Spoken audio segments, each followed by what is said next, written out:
விரும்பும் தாய்நாடு. 2025 வந்துவிட்டது. நம் நாடு வல்லரசு நாடாக மாறவில்லை.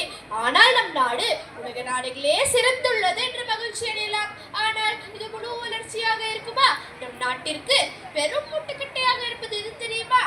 ஊழல் தான்.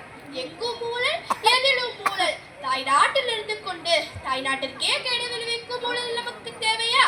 நம் நாடு எப்போது வல்லரசு நாடாக மாறும்? இப்படி ஊழல் நிறைந்த நாடு எப்படி ஐயா வல்லரசு நாடாக மாறும்? இதற்கு தீர்வு நம் ஒவ்வொருவரிடம் தான் இருக்கிறது.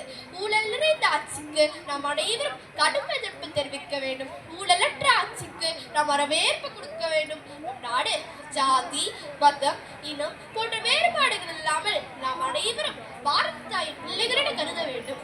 அது மட்டுமல்லாமல் அன்றைய நாட்டோட போரும் இயற்கை சீரழிவுகள் ஏற்படும் போதும் நாம் அனைவரும் ஒற்றுமை நிலைநாட்டி எதிர்கொண்டோம். அதாவது நாம் அனைவரும் ஒற்றுமை நிலைநாட்டி எதிர்கொண்டோம் என்று நினைக்கும் போது எனக்கு பெருமையாக இருக்கிறது.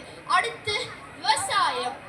நம் நாடு பசுமையாக இருக்க காரணமே விவசாயம். ஒரு நாட்டின் முதுகெலும்பு கிராமம் என்று கூறுகிறார் காந்தி. ஆனால் அந்த கிராமத்தின் முதுகெலும்பே விவசாயம். மாணவர்கள் போதெல்லாம் விவசாயத்தை விரும்பி படிப்பதில்லை. அதற்கு பதிலாக மருத்துவம், பொறியியல் போன்ற படிப்புகளை படித்து வெளிநாட்டிற்கு போய் வேலை செய்கிறார்கள். படிப்பது தாய் நாட்டிலேயே, உழைப்பது வெளிநாட்டிலேயே.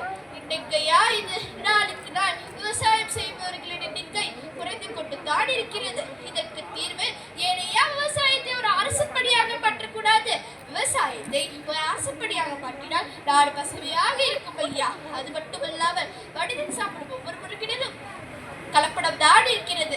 நம் நாடு எப்போது வலிமை மிக்க நாடாக மாறும் என்றால், எப்போது தரமற்ற உணவு போய் தரமான உணவு வருகிறதோ அப்போதுதான் ஐயா நம் நாடு வலிமை மிக்க நாடாக மாறும். நான் விரும்பும் நாடு எப்படி இருக்க வேண்டும் என்று தெரியுமா?